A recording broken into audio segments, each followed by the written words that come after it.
Hello दोस्तों, स्वागत है आप सबका हमारे इस यूट्यूब प्लेटफॉर्म पे जिसका नाम है वी4ईपीएससी और मैं हूं आपका दोस्त रत्नेश कुमार गिरी। देखिए, बीपीएससी की प्रैक्टिस सेट हम लोग कंटिन्यू कर रहे थे और इसी में आज हम लोग पहुंच चुके हैं प्रैक्टिस सेट नंबर 5 पे।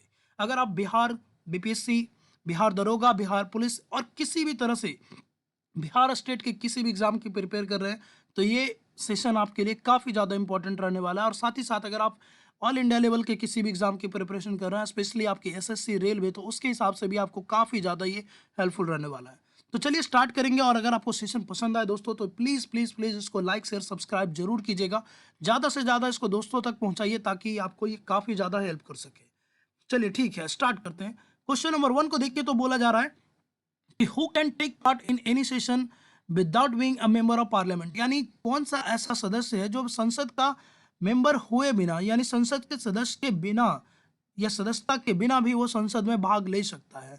ऑप्शन नंबर ए है आपकी सी है जी, option number B prime minister, C है प्रेसिडेंट, डी है आपकी कैबिनेट सेक्रेटरी, ई है none of the above and more than one. जैसा कि आपको पता है बीपीएससी वगैरह में आपकी ऑप्शन नंबर ई भी होती है। तो यहाँ पर सही जवाब जो होगा दोस्तों वो होगा आपका ऑप्शन नंबर ई। यहाँ पर जो अटॉर्नी जनरल होते हैं, जो वैधिक अधिकारी होते हैं भारत के, उनका ये अधिकार होता है कि वो संसद के किसी भी सदन में भाग ले सकते हैं, लेकिन वो वोटिंग नहीं करेंगे दोस्तों। तो यहाँ पर ना तो सीएजी होंगे, ना ही आपके कैबिनेट सेक्रेटरी होंगे। प्राइम मिनिस्टर जो है वो आपके बिना सदस्य रहे भी 6 महीने तक आपके अपने पोस्ट पे रहते हैं। तो अगर इस बीच में कोई संसद का सेशन आता है तो वो पार्ट ले सकते हैं। प्रेसिडेंट आपके संसद को एड्रेस करते हैं, तो ये पार्ट उसमें भाग नहीं लेते कार्रवाई में, लेकिन वो एड्रेस जरूर करते हैं। तो यहाँ पर सही जवाब होगा आपका क्वेश्चन नंबर 1 का, ये होगा अटॉर्नी जनरल। क्वेश्चन नंबर 2 बहुत इंपॉर्टेंट है दोस्तों, बहुत बार पूछा जाता है कि नेहरू रिपोर्ट किनके द्वारा तैयार किया गया था। तो देखिए, ऑप्शन नंबर ए है Jawaharlal Nehru, option number B है मोतीलाल नेहरू, सी है आपके बलदेव सहाय, डी है महात्मा गांधी और ई है none of the above more than one. देखिए, नेहरू रिपोर्ट है तो ऑब्वियसली आपके दो ऑप्शन तो एलिमिनेट हो जाएंगे, बलदेव सहाय और महात्मा गांधी।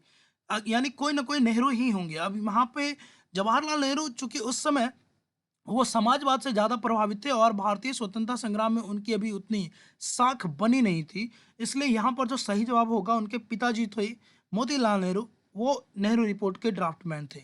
और आप याद रखिएगा कि नेहरू रिपोर्ट वो पहला ऐसा रिपोर्ट था जिसने एक तरह से संविधान का एक प्रारूप, छोटा प्रारूप आप कह सकते हो, कि तैयार करके अंग्रेजों को दिया था।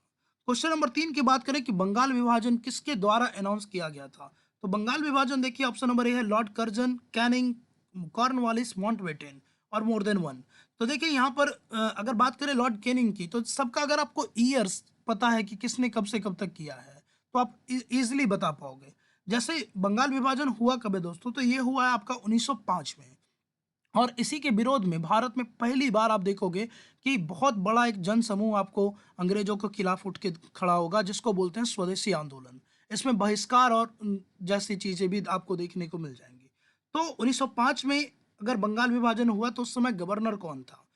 केनिंग जो था ये 1857 के समय था और ये प्रथम वायसराय बना था। कॉर्नवालिस उससे भी पहले 1793 के आसपास था और ये जमींदारी व्यवस्था, अस्थाई बंदोबस्त और आपकी जो पुलिस रिफॉर्म है ये उससे जुड़ा हुआ है। माउंटबेटन ये आपके 1946-47 में थे, ये भारत विभाजन, भारतीय स्वतंत्रता के समय के ये थे। तो यहाँ पर ये तीनों के तीनों खत्म हो जाएंगे और सही जवाब होगा आपका लॉर्ड कर्जन। यानी लॉर्ड कर्जन वो व्यक्ति था जिसने भारत को, सॉरी, बंगाल को आपका दो भागों में बांटने की चेष्टा की थी, ताकि हमारे जो राष्ट्रीयता की भावना है, जो बंगाल में काफी ज्यादा ओतप्रोत हो चुकी थी, उसको वो तोड़ सके। क्वेश्चन नंबर 4 है रत्नावली किसके द्वारा लिखी गई? बाणभट्ट, हर्ष या हर्ष वर्धन भी आप कह सकते हो, राजेश्वर और कृष्णदेव राय। यहाँ पर देखिए, बाणभट्ट ने जो पुस्तक लिखी उसको बोलते हैं हर्ष चरित्र। राजेश्वर द्वारा दूसरी पुस्तक थी और कृष्णदेव राय की जो पुस्तक फेमस है वो है अमुक्त माल्यद। तो यहाँ पर सही जवाब है आपकी हर्ष। हर्ष ने यहाँ पर 3 कविताएं लिखी थी और उसी में से एक थी आपकी रत्नावली।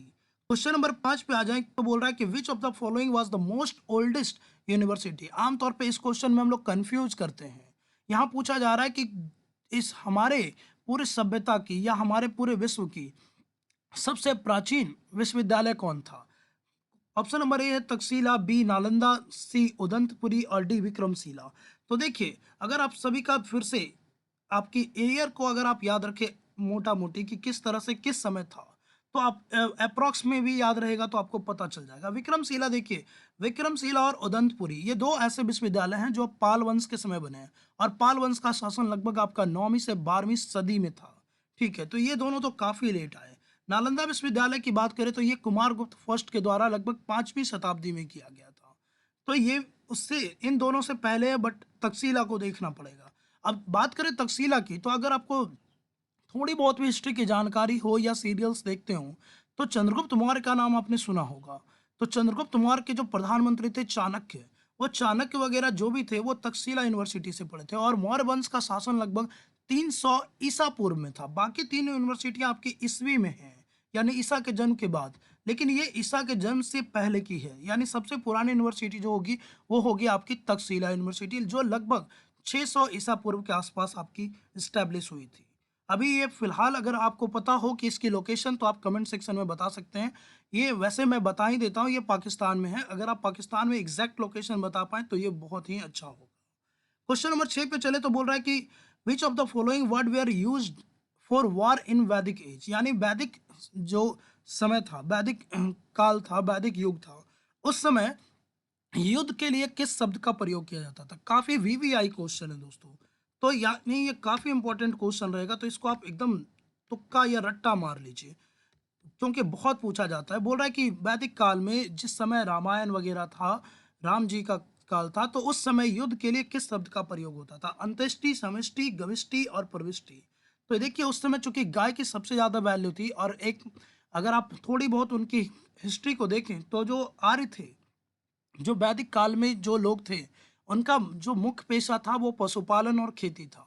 तो पशुपालन उस समय चूंकि गाय सबसे फेमस थी, गाय को मारने पे मृत्युदंड दिया जाता था, इसीलिए उस समय युद्ध के लिए गविष्टि शब्द का प्रयोग होता था, यानी गायों की खोज।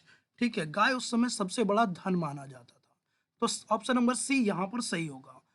क्वेश्चन नंबर 7 है, मोसोपोटामिया सिविलाइजेशन यूज वर्ड मेहुला। मोसोपोटामिया सभ्यता के लोग मेहुला शब्द का प्रयोग किसके लिए करते थे? ग्रीक के लिए, रोमन के लिए, हड़प्पा या सिंधु सभ्यता के लिए, या चीनी सभ्यता के लिए।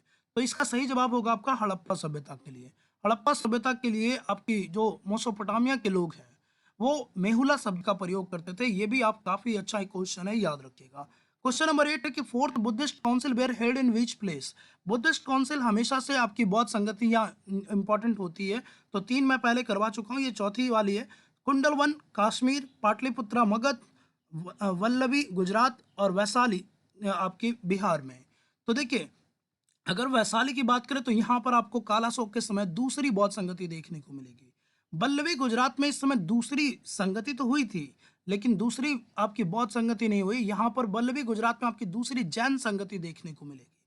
पाटलिपुत्रा मगध में आपकी तृतीय या तीसरी बौद्ध संगति देखने को मिलेगी। और तो यहाँ पर जो सही जवाब होगा वो होगा आपका कुंडलवन कश्मीर, जो आपकी कनिष्क के समय में प्रथम ईस्वी में आपको देखने को मिलेगा। तो सही जवाब कुंडलवन कश्मीर कनिष्क के टाइम में। और इसी में आपको याद रखना है कि आपका बौद्ध धर्म दो भागों में बट गया है, महायान और हीनयान में। क्वेश्चन नंबर 9 की बात करें तो बोला जा रहा है कि which of the following were the centre of triple war, यानी आपका त्रिपक्षीय युद्ध जो हुआ करता था, खास तौर पे ये आपकी गुप्त वंश के बाद का जो समय था, कि एक ऐसा लोकेशन हुआ करता था भारत में जो आपके व्यापार के दृष्टि से, सुरक्षा की दृष्टि से काफी इंपॉर्टेंट था। तो उस पे आधिपत्य को लेकर के, उस पे कंट्रोल को लेकर के तीन बड़े जो उस समय के राजवंश थे, पाल, प्रतिहार और राष्ट्रकूट, वो आपस में काफी लंबे समय तक उन्होंने युद्ध किया है। तो वह ट्रिपल वॉर या त्रिपक्षीय संघर्ष किस जगह को के लिए हुआ था? ऑप्शन नंबर ए है कन्नौज, बी उज्जैन, सी पाटलिपुत्रा और डी मथुरा। देखिए पाटलिपुत्रा इसके पहले था, यानी गुप्त वंश तक पाटलिपुत्रा की वैल्यू थी। धीरे धीरे गुप्त वंश के बाद पाटलिपुत्रा की वैल्यू धीरे धीरे धूमिल होती चली गई। मथुरा आपकी सुरसेन की राजधानी थी, तो ये आपकी महाजनपद काल तक ही था। और उसके बाद ये आपकी मथुरा जो थी वो आपकी मथुरा मूर्ति निर्माण के लिए काफी फेमस है।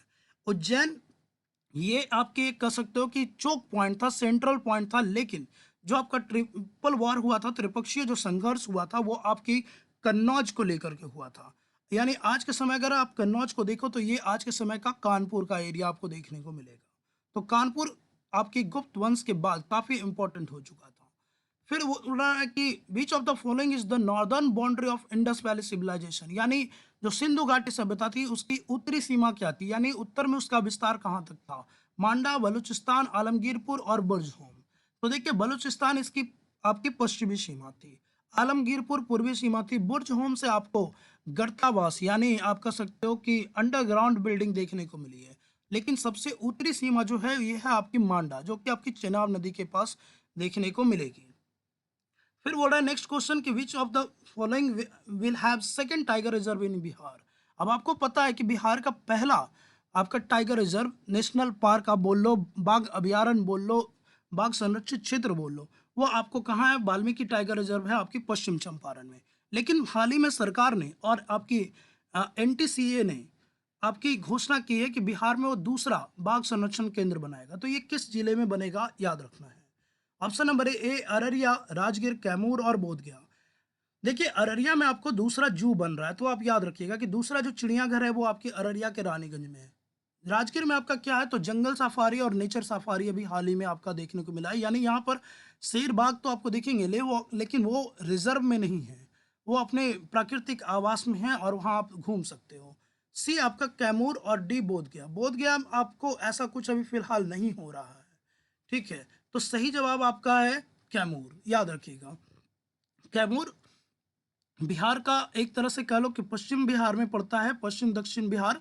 और यहाँ पर कैमूर के बारे में आप दो चीज़ें याद रखिएगा, बिहार में सबसे ज़्यादा जो वन है वो कैमूर में है, और सबसे कम जनघनत्व जो है यानी प्रति किलोमीटर लोगों की रहने की जो संख्या है सबसे कम कैमूर में है। तो ये भी याद रखिएगा। इस कारण से एरिया ज़्यादा, लोग कम होने के कारण कैमूर को चुना गया है आपका दूसरा बाघ रिजर्व के लिए।